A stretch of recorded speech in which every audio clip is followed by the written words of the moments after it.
Ini adalah gambaran rancangan tahapan pemilu yang belum disahkan, belum ditetapkan, tapi sudah disampaikan kepada publik melalui konsultasi ataupun usulan yang diberikan kepada DPR.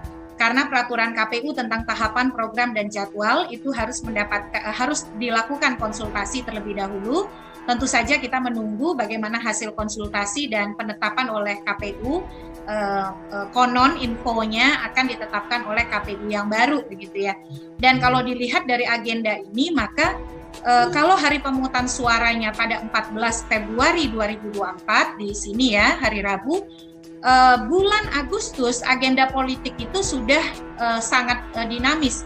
Karena pada Agustus 2022 itu sudah mulai dilakukan pendaftaran partai politik. Apalagi Undang-Undang Pemilu kita menyebutkan bahwa pendaftaran partai politik dilakukan paling lambat 18 bulan sebelum hari pemungutan suara.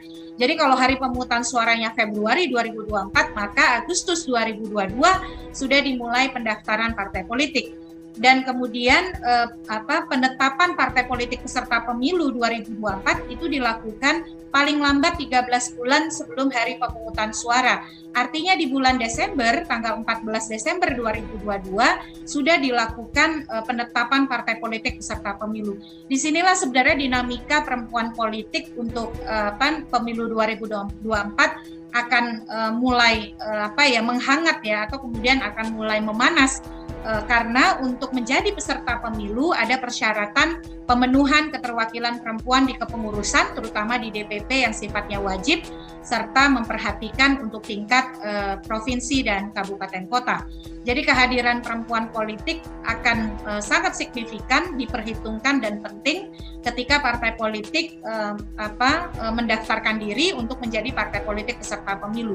Di sini kita akan lihat bagaimana perempuan memiliki peran strategis ya di partai politik karena akan menentukan kepesertaan partai di pemilu 2024. Ini kalau jadwalnya tidak diubah ya, karena ini masih mengandalkan pada rancangan jadwal yang sebelumnya dirilis oleh KPU. Nah, kalau kemudian kita bayangkan atau kita formulasikan imaji kita soal pemilu 2024, maka yang tergambar adalah pemilu 2024 adalah pemilu yang besar, berat, rumit, dan kompleks. Karena akan menduplikasi apa yang kita praktikkan pada pemilu 2019. Kita punya pelajaran yang sangat besar di 2019, ada 894 petugas pemilu yang meninggal dunia, lalu kemudian ada 5.000 lebih yang sakit, karena ekses kelelahan dalam menyelenggarakan pemungutan dan penghitungan suara di pemilu 2019. Nah, selain itu, pemilu 2024 juga akan menjadi pemilu dengan tingkat kompetisi yang sangat ketat dan kompetitif. Karena mengapa? Karena di 2024 tidak ada lagi petahana, lalu juga ada ambang batas parlemen atau parliamentary threshold 4%, sehingga partai-partai perlu berjuang keras untuk memastikan mereka bisa lolos memperoleh suara pemilu DPR paling sedikit 4% dari total suara nasional. Jadi ini yang akan dihadapi oleh perempuan politik pada 2024 dan juga pemilih. Pemilu yang besar, berat, rumit, kompleks dengan kompetisi yang sangat ketat dan kompetitif.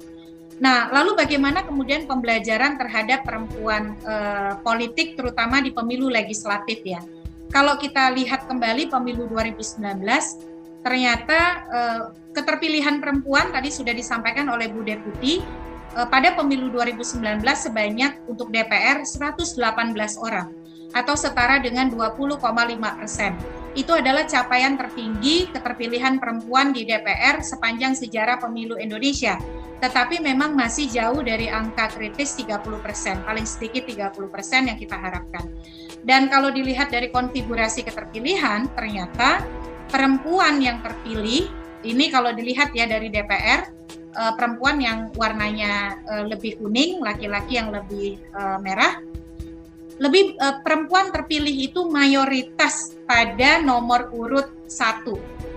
Dan terpilih kedua terbanyak itu pada nomor urut 2. Sehingga kalau digabungkan, perempuan yang terpilih menjadi anggota DPR pada pemilu 2019 adalah paling banyak yang berada pada nomor urut 1 dan 2, dan kalau dijumlahkan itu 80% lebih.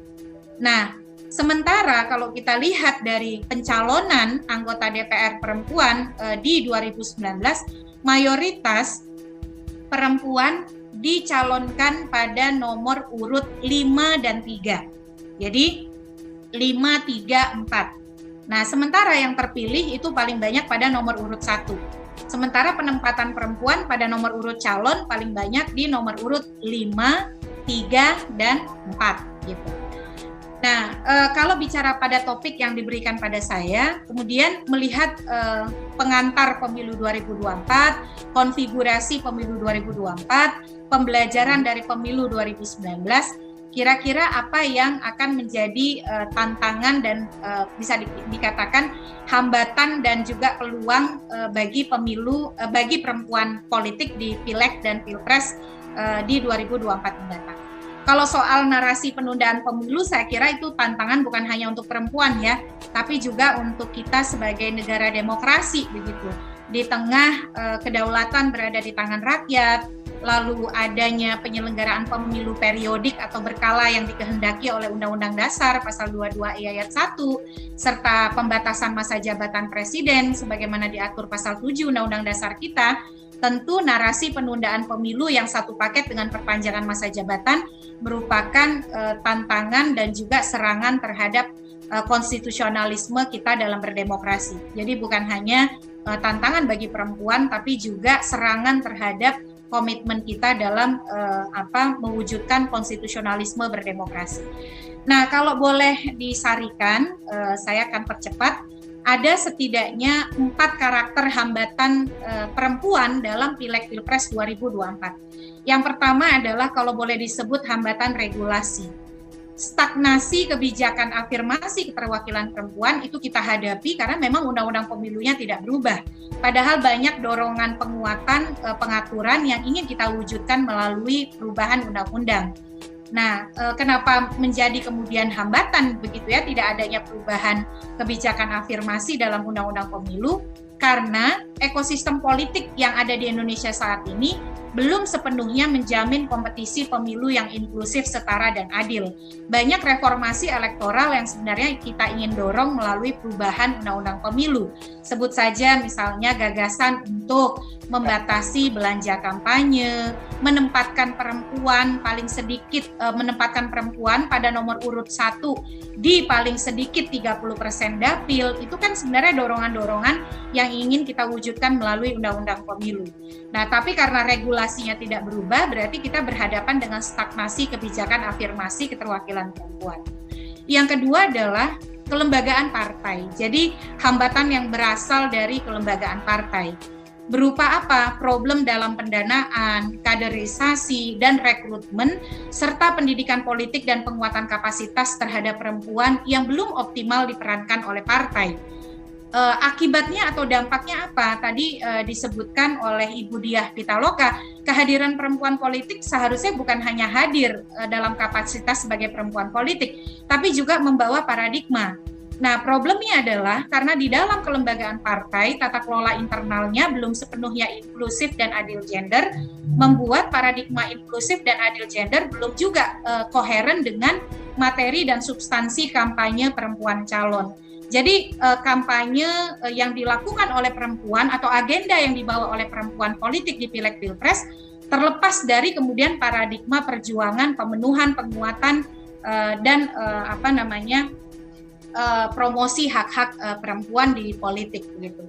Yang ketiga adalah hambatan kontestasi. Belum tercipta iklim kompetisi yang setara dan kompetitif.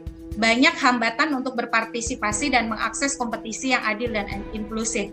Dan yang terakhir, masyarakat, di mana masih ada diskriminasi terhadap perempuan politik berupa marginalisasi, kekerasan terhadap perempuan, subordinasi, stereotipe, dan bahkan beban ganda yang dilekatkan pada perempuan.